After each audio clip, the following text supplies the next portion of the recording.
Hello there, I'm Ari and this is Remote Pilots Australia. I'd like to start with a shout out to Claude from Drone Effects. Claude's not the highest profile YouTuber. What sets him apart is his willingness to help, and I know he's helped me.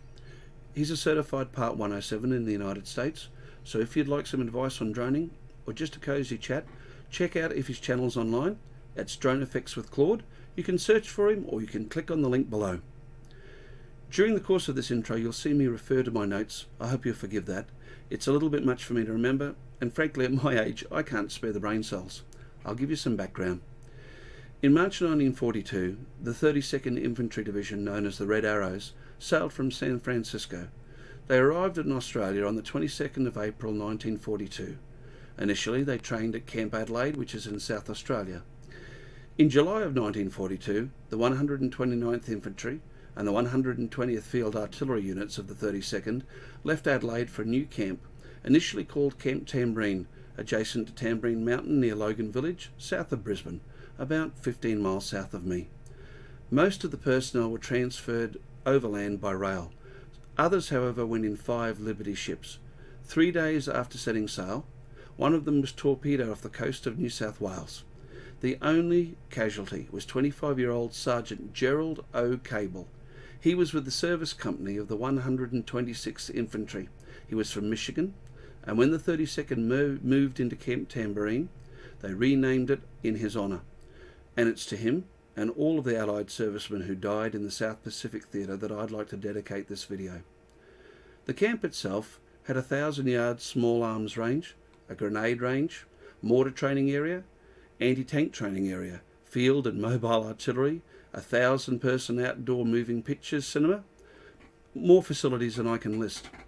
Through the video you'll see that there are some red fences covering areas or separating areas.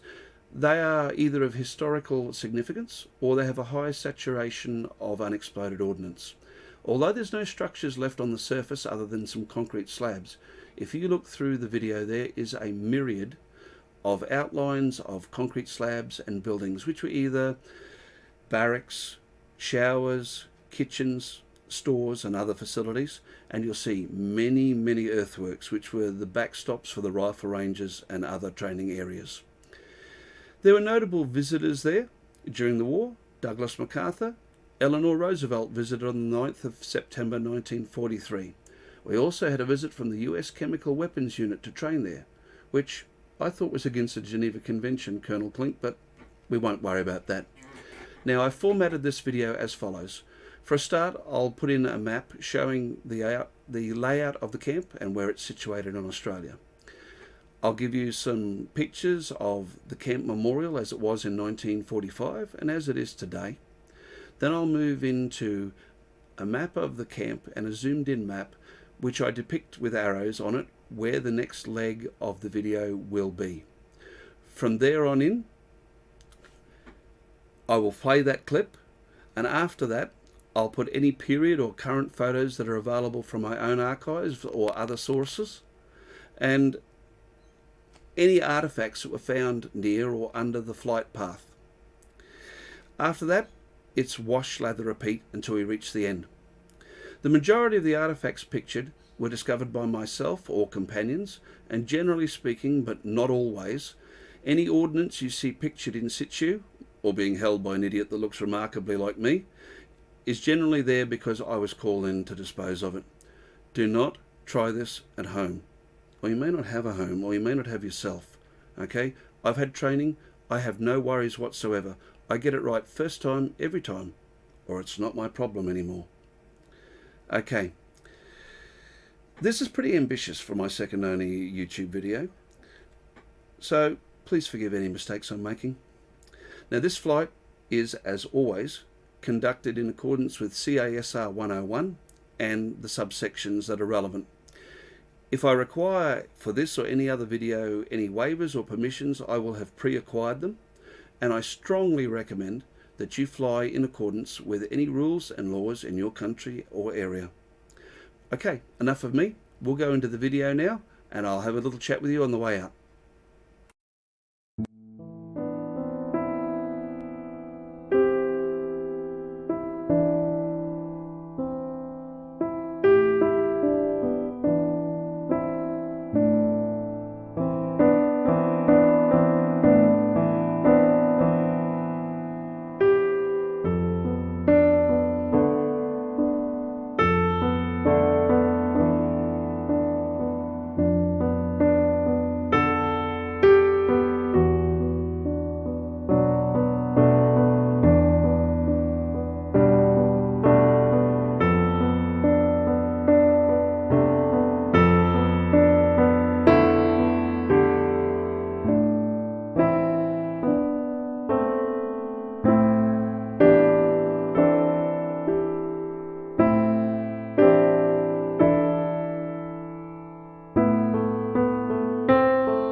We have an old saying that goes along the lines of, when you're up to your arse in crocodiles, it's hard to remember that the original intention was to drain the swamp.